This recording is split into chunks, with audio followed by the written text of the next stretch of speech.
xeerarka guurka soomaalida waxaa ka mid ahaa welina ay wax ka nool yihiin hiddaha dumaasha oo ah in nin waliba xaq aan laga dafiri karin uu u leeyahay inuu guursado afadii uu walaalkii ka geeriyooday. waxaa la too ah xigsiisanka ama xiskiisanka caadada iyadana loo yaqaan oo ah in ninkii ay afadu ka geeriyootaa uu reerkii dhalay gar ugu leeyahay inay walaasheed u dhisaan.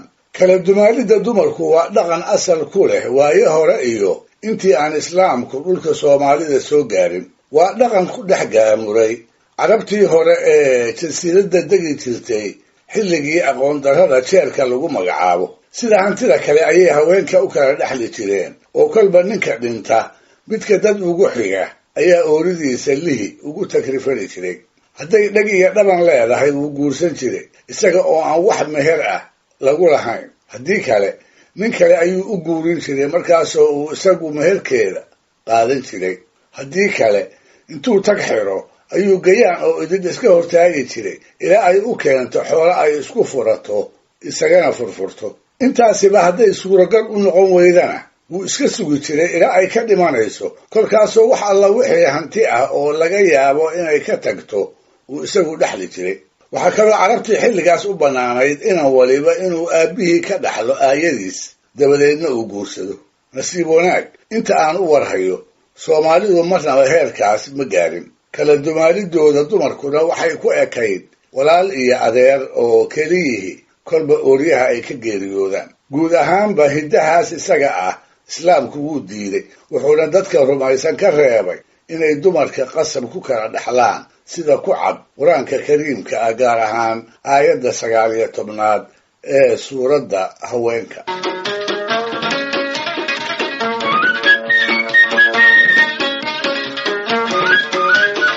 dhowaan ka hor dumaashu waxay ahayd dhaqan ay bulshada soomaalidu wadaan ahaan u rumaysan tahay.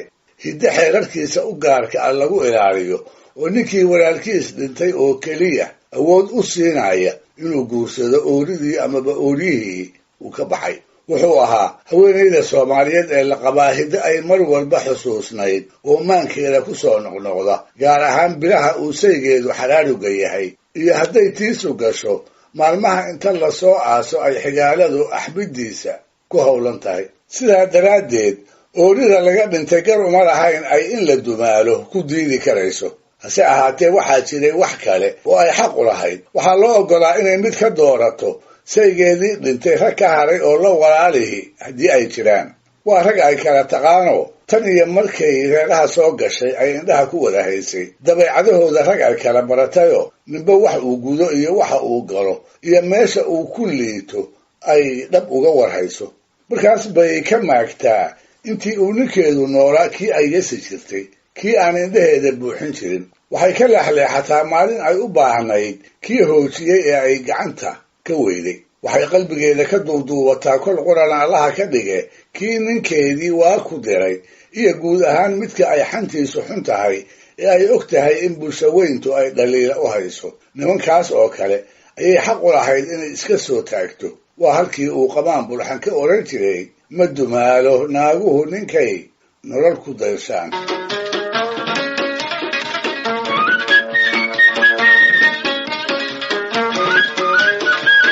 ka soo qaad haweenayda ninkeedu dhintay inuu lahaa walaal qurah oo aanu ku kala wehelin. ka soo qaad inuu yahay dumaal dhowr ay bulshadu liido oo aan ragga hore lagu tirin amaba ugu yaraan aan keedii gaari karin laguna saaweyn karin. markaas oo kale rag ay kala doorataa ma jiraan. barbaar ha ahaado ama reer ha lahaadee isagaas baa dumaasheeda yeeshaye waxaa lagu dirqiyi jiray inay guursato. kolka hore waa diidaa markaas baa laga diidaa. isagaa la baryaayo haweenaydu hadday ku diidday iska daa lagu yidhaahdaa. kolkaas buu diidaa. dhowrgu ayay arrini sidaas iska ahaataa. waana siduu xeerku ahaaye nin kale oo soo agmara oo xataa xodxodo ugu yimaada ayay weydaa. dabadeedna maalinba maalinta ka dambaysa ayay soo dabacdaa. sida loogu soo noqnoqonayo ayaa waxaa lagu guulaystaa in la yeelsiiyo liitaha mutaysiga u helay ee shalay dumaashigeed ahaa ee gale inuu ninkeeda noqdo shaarubada u duugay. taas baa waxay ku reebtaa uurxumo gocasho aan gelinna ka maqnaan iyo tiiraanyo olol joogta ah.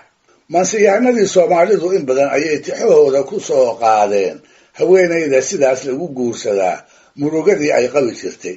iyaga qudhowdu kolka ay tiiraanyoodaan ee ay wax tabanayaan, marka iyaga ama gacalkood ay dhibaata la soo gudboonaato ee taana ay maansadooda ku muujinayaan, ayay haweenaydaasi maankooda ku soo dhici jirtay.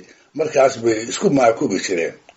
soo qaado allaha u naxariistee gabyaagii la oran jiray Guuleed Jucfo Samatar oo 1930 tiriyey gabaygiisii Miirdiir la baxay, kaasoo uu kaga cabanayay qolyo ay xigta ahaayeenoo isaga oo wax doona intuu u sodcaalay dabadeedna hungo uu kala soo laabtay.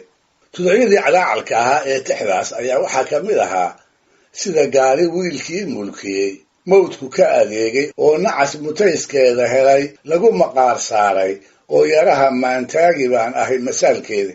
waxaad kala soo qaadataa Cabdilaahi Suldaan oo Timcadda ay Soomaalidu ku garan og tahay. horaanta 1960 ayuu tiriyey gabay isna calaacal ahaa, gabay uu kaga murugoonayay tuulo Soomaaliyeed oo goor galaba dadkii deganaa ay ciidamadii Boqor Hayle Salaase cagta mariyeen, aadna ugu laayeen.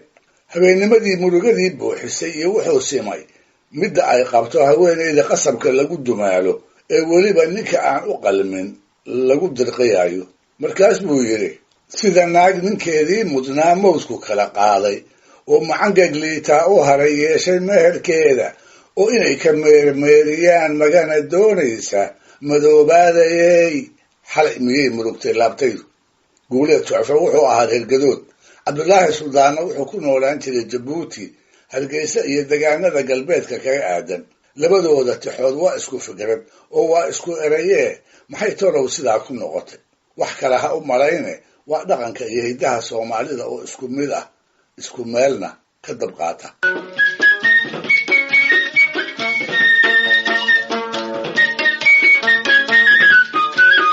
taariikh bulshadeedka Soomaalida markaynu dib ugu noqonno, waxaynu ogaanaynaa in dumarka dumaasha lagu guursadaa ay bannaan jireen xilliyada colaadaha iyo dagaaladu ay qabaa'ilka ka dhex aloosmaan. rag doora oo haween leh ayaa goobaha dirirta looga soo kici jiray, kuwaasoo ka tegi jiray ooryo da'yar oo dhowaan udbahooda la taagay iyo sidoo kale qaar carruura leh oo daryeel u baahan.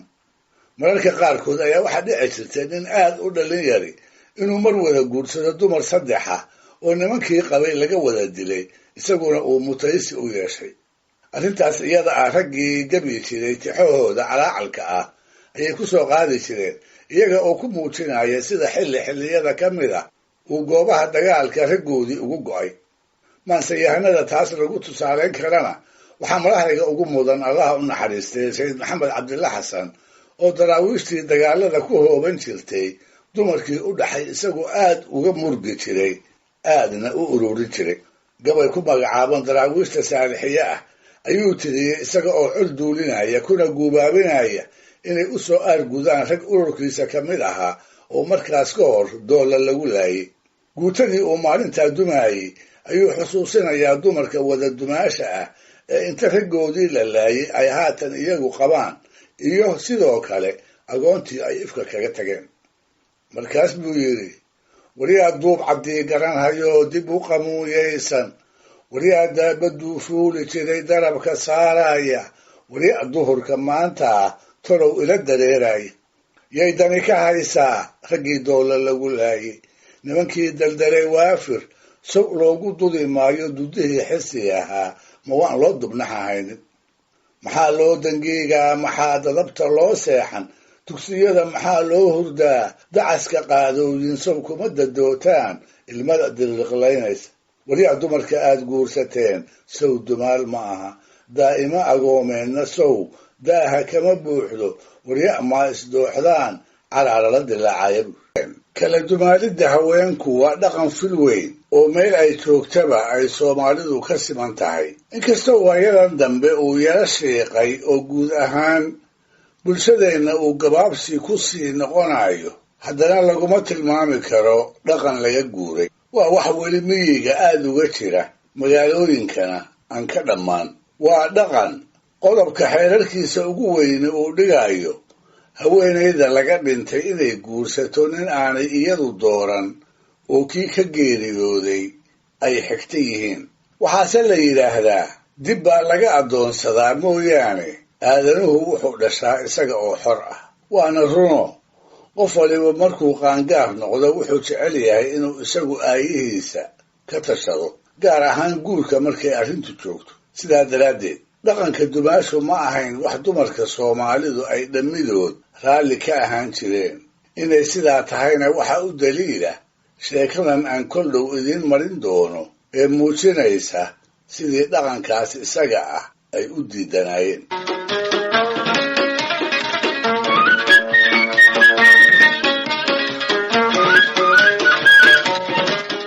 waa sheekadii waxaa la yidhi beri baa dalweynaha Soomaalida waxaa ka soo baxday gabar garaadkeeda iyo garashadeeda lala ashqaraaray oo siday odayadu ku warrameen iyada oo kale aanay waana bulshada soo marin. raggii arlada ka talin jiray ayaa dabadeed ku heshiiyey inay gabadhaas boqoradaan si maskaxdeeda weyn ay tolka ugu hoggaamiso geeda midhale iyo guulna ay u gaarsiiso.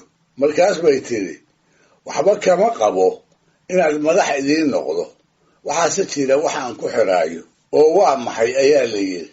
waxay tidhi, dadkeennu wuxuu ka kooban yahay 3 qaybood oo kala ah ilmo min weyn oo ah haweenayda la hor guursadaa carruurta ay dhasho, ilmo min yaro oo ah haweenayda ama haweenka gadaal laga guursadaa kuwa ay dhalaan, iyo ilmo habar dumaaleed oo ah kuwa dumaasha ku dhasha. waad og tihiinoo ilmo min yaro iyo ilmo habar dumaaleed kuma ay dhalan tala ay haweenku wax ku lahaayeen, amar ku taaglaynta ragga oo keliya ayay ku dhasheen. sidaa darteed bay ilmaha min weynta uga badan yihiin. haddii kolka aniga talada la ii dhiibo, go'aankayga ugu horreeya wuxuu ahaan doonaa inaan baabi'iyo min yaro la guursado iyo haweenay la dumaalo labadaba. raggii baa kolkaa tashi isugu noqday. taladii gabadha markay ruugeenna gaashaanka ayay ku dhufteen. min yaro iyo dumaalba way ka maarmi waayeen. iyadiina waxay diiday in la caleema saaro iyada oo aan raggu shuruuddeeda oggolaan. dabadeedna sow in sidaas lagu kala dhaqaaqo arrintii kuma ay dhammaan.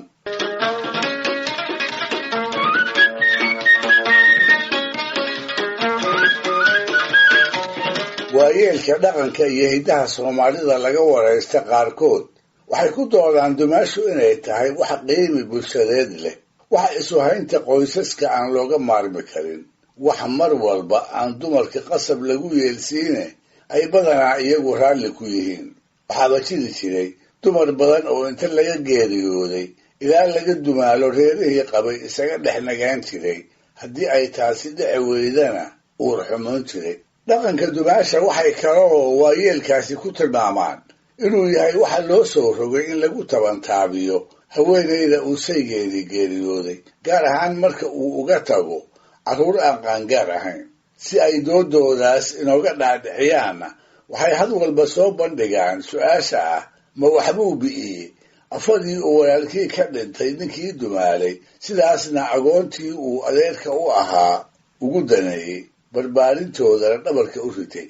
sow sidaan uu yeelay kama wanaagsana haweenaydaasi inay guursato nin agoonteeda iyo isaga aan waxba isu gelin, oo hadduu si wacan u dhaqaaleeyo waaba hagaage, hadduu si xun ula dhaqmo aan lagu eedi karin laguna haraami karin. waa weydiin warcelin u baahan, inkasta oo isku si in looga jawaabaa ay adag tahay. haddiise ay jireen rag dumaasha ku mintida oo geeri ka xigi jiray haweenaydii walaalkood ka geeriyooday inay guri kale ka soo jeesato, waxaa iyaguna jiray qaar guursiga dumaashidood ka maagay oo intay karaan ka meermeeray, gaar ahaan haddii ay tahay qof korsanaysa agoon yaryaro ay ninkii hore u dhashay. beri baa waxaan dhagaha u raadiciyey oday Soomaaliyeed oo inaan dhallin yar oo ay xigaalo ahaayeen ka waaninaya inuu dumaalo haweenay mar aan fogayn uu walaalkiis ka dhintay. wuxuu ka durduuray wax walba oo dhaqanka dumaasha uu ku nacsiin karo. wuxuu ku yidhi, haweenayda aad dumaashaa waxay goor noolba ku xusuusisaa walaalkaagii geeriyooday. mar walba oo aad isqabataanba intay baraahudo ayay tidhaahdaa dugaye matanaa ii dambaysay, allow nin ma i qabe. hadduu kaa fiicnaa iyo haddaad ka fiicnaydba mar walba isagiibay gocan run ama been miday ahaataba way u barooranoo magaciisa carabka ku soo celcelin ilaa aad ku sigato inaad u naqsato walaalkaa oo mootan aadna aad u jeclayd midda kale carruurta ay dhashay aad adeerka u tahay ma canaanan karaysid haddaad isku daydana way kugu soo boodi adiga iyo iyaga ayay dab ka dhex shidi waxayna koraan iyaga oo ay ka dhaadhicisay xoolihii aabbahood inaad adigu xeryahaaga ku shubatay ugu dambayntiina taladii uu wiilka siinayey wuxuu odaygii ugu soo gebagabeeyey nin yar baa tahaye dhulka eebbaxila ka doono agoontaasna adigoo dibadda ka jooga wixii aad tari karayso tar waxbana heblo gogosheeda ha u xusulduubina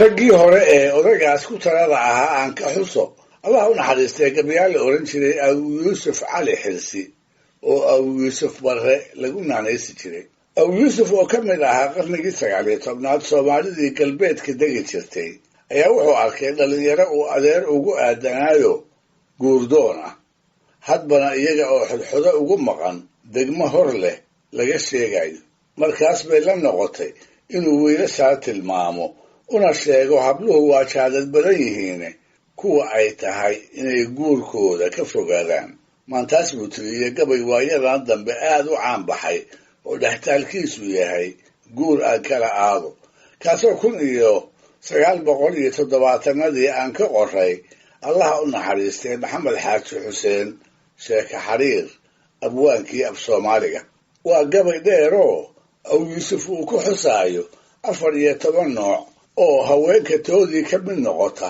aan la jeclaan jirin haddiiba aysan ku guur waayin haweenkaas uu dhallinyarada uga digay wuxuu u horraysiiyey baalida marka hore bilicdeeda loogu xisho hadhowna gurigeeda iyo gogosheeda lagu ladi waayo guduud looma raaco oo haween gobolba waacayne bidhaan gabi ka laalaada waa lagu gulaalmaayay isu gaadhay gabadhaa tiraa meelunbaa go'ane gaboodlayda gaashidu ku taal labada goonyoodba ay maradu geengeyman tahay guur aan kala aado wuxuu haddana uga digay carmalka waaye aragga noqotay ee turxaamihii raggii hore ay isku soo eedeeni ay weli ku daaban yihiin carmalkii hortay guursateegeeda soo shidatay oo igagu weynoo taqaan gaadmo iyo dhuudmo waxay gogosha ii saxartirtoy ila xirgoysaaba dhowr habeen markii lala guryo gaax la kala maalo gadaal bay la soo bixi dabaro hor ugu gaarnaaye